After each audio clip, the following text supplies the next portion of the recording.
Asambleísta Abel Ávila.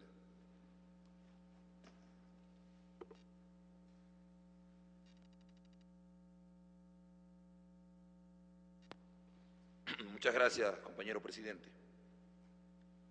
Definitivamente creo que esta es una de las leyes que marcan un proceso histórico del desarrollo de la actividad político-social del país, cuando se le establece lo que la Constitución reza, diciendo que el principal o el primer fiscalizador y control ciudadano debe ser obviamente el propio pueblo, el sector popular.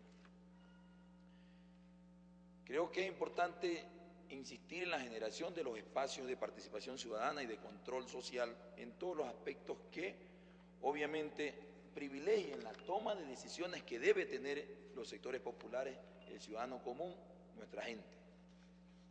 Por eso nosotros insistimos desde Montecristi que uno de los mecanismos para designar a las autoridades de control debía ser, a nuestro juicio, el propio pueblo en una votación universal, etc.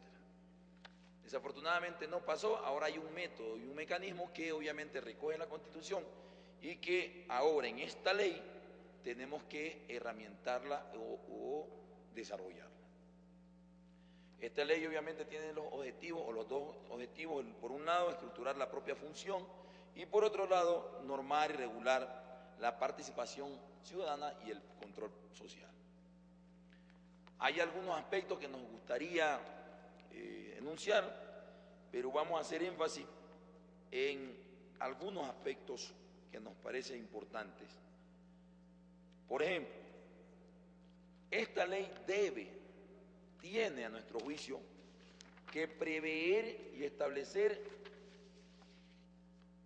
mecanismos sancionadores para aquellos funcionarios públicos o aquellos que no entreguen la información cuando es requerida por el ciudadano común, porque pese a que hay la ley de transparencia, a veces los funcionarios no entregan la información cuando requiere el pueblo para, obviamente, hacer el control político o para ejercer su derecho a establecer la transparencia.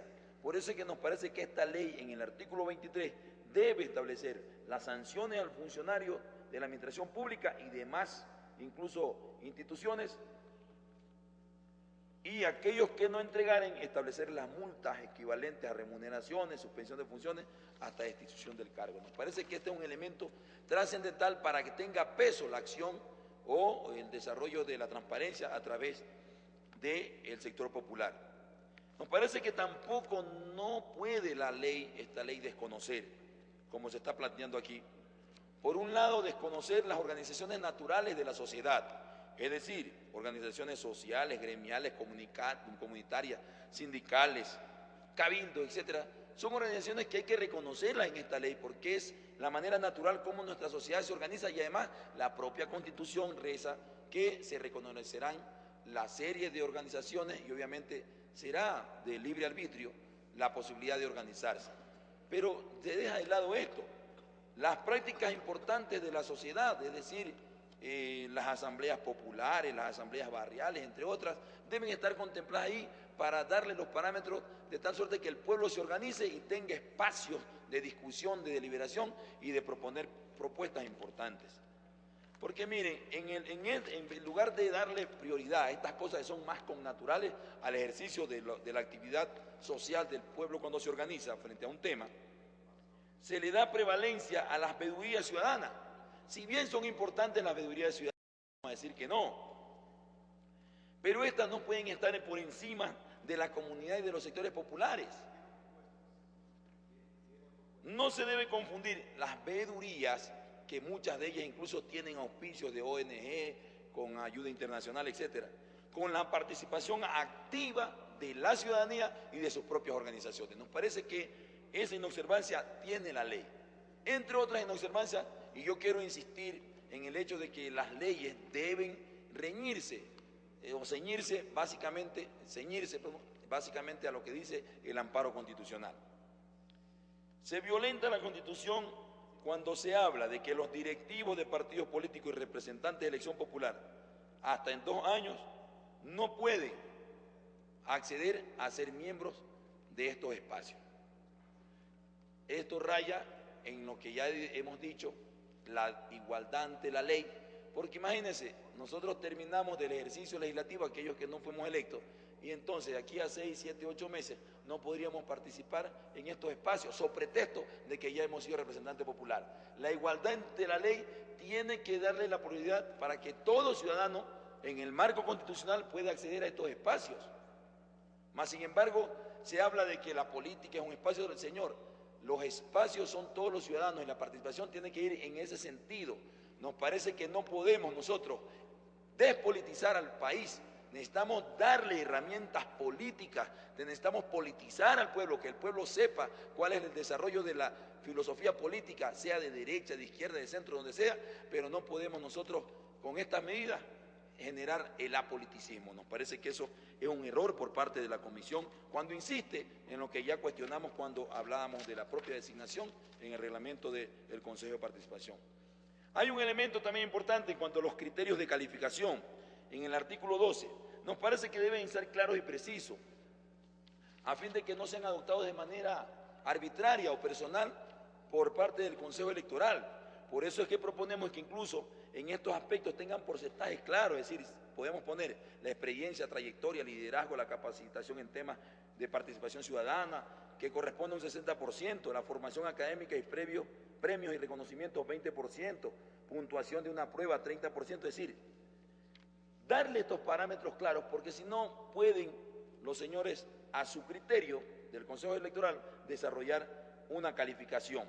El artículo 13 debe establecer también que aquella acción afirmativa, que esta condición no pueda, como ya han dicho algunos asambleístas, vulnerar los derechos a elegir y ser elegido, o como ocurrió cuando cuestionaban que el mérito académico que se calificó sobrepasaba del señor Guamán por el hecho de que él, además de los méritos académicos que eran excelentes, tenía la medida afirmativa. Es decir, debemos de dejar claro ahí que estas medidas afirmativas no puedan superar el propio porcentaje que se ha asignado como formación académica para evitar estas incongruencias que nos parece fueron criticadas duramente y que deben ceñirse. El que tiene una acción afirmativa más su establecimiento académico debe tener un tope que debe ser lo que se establezca ahí.